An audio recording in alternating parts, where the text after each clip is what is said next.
Secangkir kopi hitam manis masih mengepulkan asap tipis saat aku membaca sebuah artikel berjudul Ekspektasi Publik Terhadap RUU Kewirausahaan Nasional. Sementara itu, jam digital di smartphone menunjukkan pukul 5:20. Artinya 10 menit lagi aku harus mulai menjalankan tugas sebagai bisnismen di bidang pemasaran makanan. Dari paparan gagasan yang dituliskan oleh Haji Irwan Setiawan MAP dan dipublikasikan di harian Birawa itu, aku mendapat asupan pengetahuan baru, setidaknya tentang dua hal. Hal pertama adalah adanya rancangan undang-undang kewirausahaan nasional yang sudah masuk dalam daftar program legislasi nasional 2019. Biarpun katanya sudah dimasukkan dalam daftar prioritas, tapi toh kenyataannya sampai 2024 tak kunjung ada kejelasan akan nasibnya. Alih-alih disahkan, diskusi atas draft RUU tersebut sepertinya juga tidak banyak dilakukan. Dari tulisan itu, aku juga baru tahu bahwa ternyata kaum entrepreneur alias pelaku usaha di Indonesia adalah kaum minoritas. Mengutip data yang dipublikasikan oleh Teten Mas Duki selaku Menteri Koperasi dan UKM, rasio kewirausahaan baru mencapai 3,47% dari total penduduk usia produktif. Sementara itu, negara tetangga sebelah seperti Malaysia, Thailand, dan Singapura sudah memiliki lebih dari 4% pelaku usaha. Ketertinggalan ini makin terlihat jelas kalau dibandingkan dengan negara-negara maju yang sudah mencapai 10-12%. Why? Ya, mengapa sedikit sekali angkatan kerja di Indonesia yang berminat menjadi pelaku usaha? This is the question. Padahal dulu, di kisaran tahun 97-98, waktu Indonesia dihantam krisis moneter, kaum wirausaha, termasuk kalangan UMKM, disebut-sebut sebagai pahlawan penyelamat pertumbuhan ekonomi bangsa.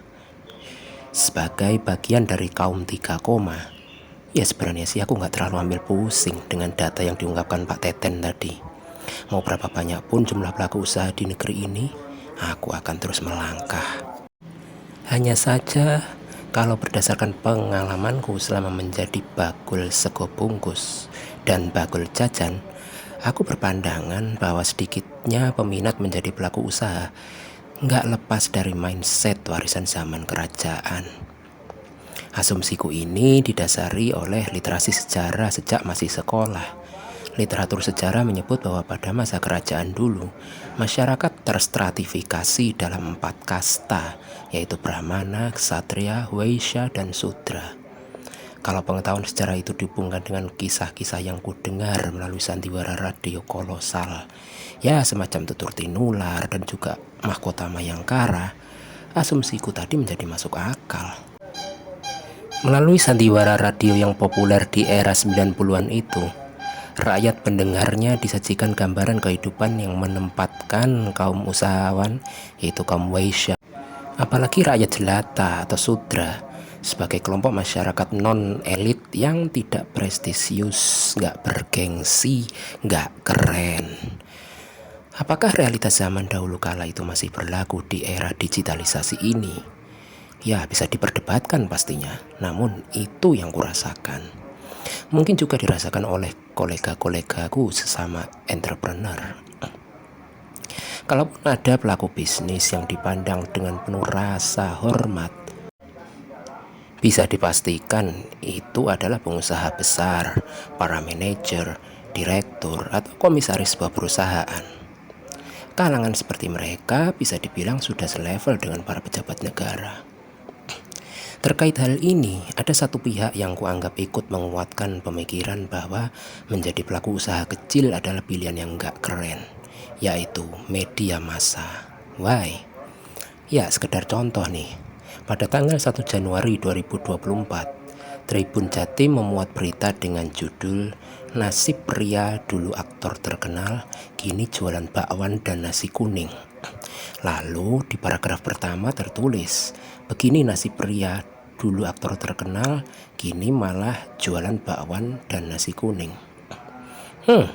Menurut pendapatku, dengan model penulisan judul dan awal berita semacam itu, bisa memunculkan kesan bahwa si public figure telah mendowngrade status sosialnya dari sosok ternama menjadi bakul bakwan dan nasi kuning. Dalam istilah lebih sederhana, si aktor tersebut dikesankan mengalami penurunan derajat. Bukan sekali itu saja, beredar berita yang memantik kesan bahwa menjadi pelaku usaha kecil adalah sebuah penurunan status sosial. Kalau berita-berita senada terus dikonsumsi masyarakat, ya bagaimana bisa diharapkan kemunculan pelaku-pelaku usaha baru yang mau meniti kesuksesannya dari nol? Katanya butuh tambahan sekitar 9% entrepreneur untuk bisa dikatakan sebagai negara maju. Tetapi kenapa media malah membunuh motivasi kalangan usia produktif untuk menjadi pelaku usaha? Ayolah, come on. Sudah semestinya media massa menggunakan the power of writing untuk membangun paradigma baru yang membangkitkan persepsi bahwa pilihan menjadi pelaku usaha, utamanya UMKM, adalah pilihan yang keren, bergengsi, dan terhormat. Seperti halnya pilihan untuk berkarir menjadi ASN, anggota TNI Polri, dan juga karyawan di perusahaan BUMN, BUMD maupun swasta. Aku membayangkan kalau saja dunia kewirausahaan bisa dibangkitkan gairahnya, akan banyak milenial dan Gen Z yang bercita-cita menjadi entrepreneur. Kalau profesi ini semakin memiliki daya tarik, akan semakin sedikit orang yang merasa gengsi untuk menjadi pebisnis kecil dan memilih untuk memusingkan dan melelahkan diri dengan mencari pekerjaan setelah menyelesaikan aktivitas akademisnya. Lebih jauh lagi, bangkitnya gairah berwirausaha semestinya akan berdampak pada pengurangan angka pengangguran terbuka. Hidupnya sektor wirausaha akan membuat pemerintah tidak hanya berharap pada kehadiran investor untuk terbukanya lapangan kerja yang belum tentu juga bisa menyerap banyak tenaga kerja dari negeri sendiri. Oke lah kalau dikatakan bahwa penampilan kaum 3, sekian persen macam diriku ini nggak tampak elit. Ya kami memang nggak bekerja di ruang ber-AC, nggak berpakaian necis, dan nggak pula berdasi. Ya walaupun begitu, bukan berarti eksistensi kami layak diremehkan loh. Cuma 3, kontribusi kami besar juga dalam pembangunan ekonomi nasional. Ini bukan klaim sepihak dariku, tetapi berdasarkan data yang dipublikasikan Menko Perekonomian pada tanggal 24 Agustus tahun 2023. Katanya, sektor UMKM memberikan kontribusi terhadap produk domestik bruto atau PDB sebesar 61% atau senilai dengan 9.580 triliun rupiah. UMKM juga berkontribusi signifikan terhadap penyerapan tenaga kerja yang mencapai sebesar 97% dari total tenaga kerja. Wow.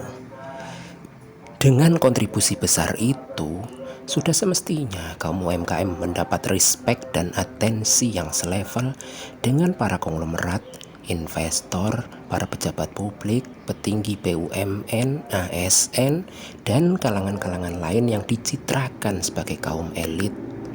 Sudah saatnya pula semua pihak, pemerintah maupun swasta, bersinergi untuk menumbuhkan mental entrepreneurship kepada kaum milenial dan juga Gen Z.